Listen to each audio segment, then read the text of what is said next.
All right, this is the fourth lesson in our series on subdividing time for rhythm guitar. And what we're going to be doing with this particular lesson is that we're going to be studying 16th notes.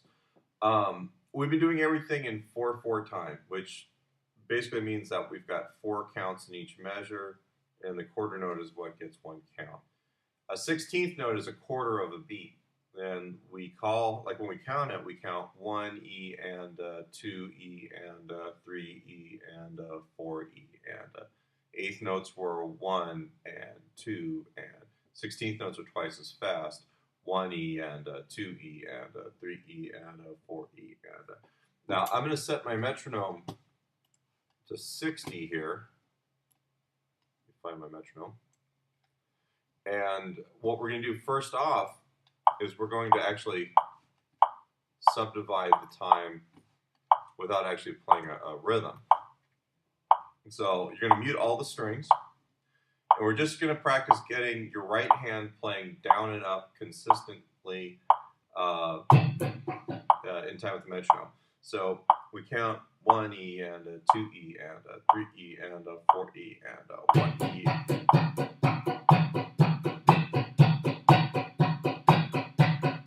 Notice I'm playing through the guitar, not like dragging the pick. We want everything nice and crisp sounding.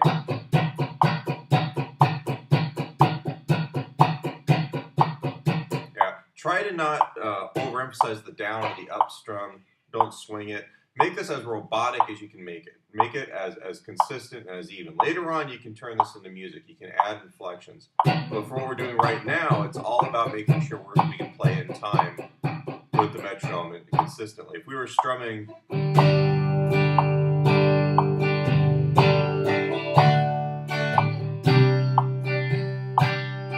notice that even when I'm not actually hitting the strings, my right hand is still moving. I'm still feeling every 16th note. Every subdivision exists there. And that's the only way to make everything kind of sit in time. If I just go, I mean, I could play it in time because I've been playing for so long, but it doesn't feel right. Versus, yeah, and then the other thing is that it's going to have a more natural feel keeping this going and strumming down on the 1 and the and then on the E and the which is the second and fourth 16th notes strumming up. It just gives you a more consistent feel. All right, so that's the first exercise, just muting everything and getting used to playing 4 notes per metronome section. We're at 60 beats a minute. Now, the next thing we're going to do is we're going to isolate each 16th note. For this, you can play a bar chord, you can play a 9th chord. I like using like an E9 chord. But all we're really going to be doing here is we're going to squeeze the chord down on the subdivision we want to hear. So if we want to hear the first 16th note of each beat, 1E and a 2E and a 3E and a 4E. If you notice my right hand, same thing as from when we're doing the muting exercise. And the only thing that's really causing this to sound is the idea that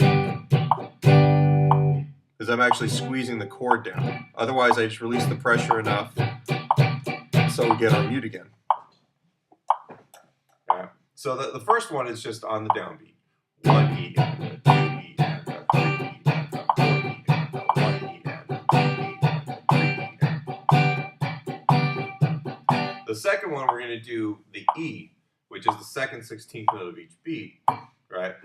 When you start doing these where they're not on that click, you really want to be aware where the click is, and you should be tapping your foot on that click all the way through. So like if I was doing this, 1E and a 2E and a 3E and a 4E and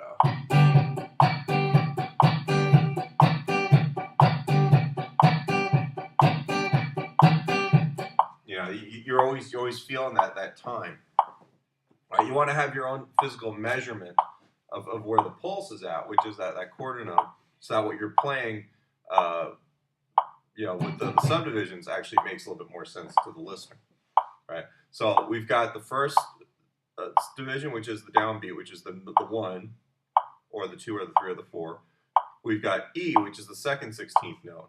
1E and a 2E and a 3E and a 4E and. Now the next one we're going to do is the and, which is going to be the next down strum. 1E and a 2E and a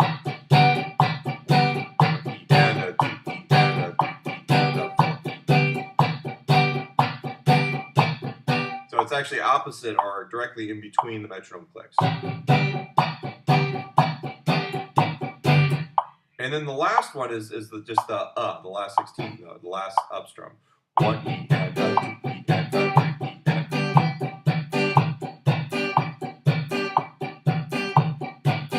All right. You could spend a week practicing this, just working on getting a clean sound.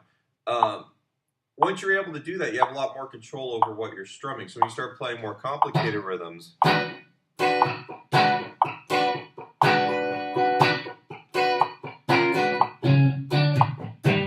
any of that kind of stuff, you're actually going to know where you are relative to the beat. You're going to have the ability to do that. I have a lot of students where they listen to what's going on and they kind of guess at it, and there's no continuity to what they're playing, and it never locks in with the drummer if they're playing with a band. If they're playing by themselves and they're trying to accompany themselves and they're singing, it doesn't make any sense between the vocal and the guitar. Even if they're just trying to play guitar by itself, it's just not going to sound right. There's no consistency to what they're doing. So this goes back to the whole idea where we've got the pulse, the quarter note, which is where the metronome is at, and we're dividing the beat up into smaller slices. We always have to feel each one of those smaller slices consistently, even if we're not playing them.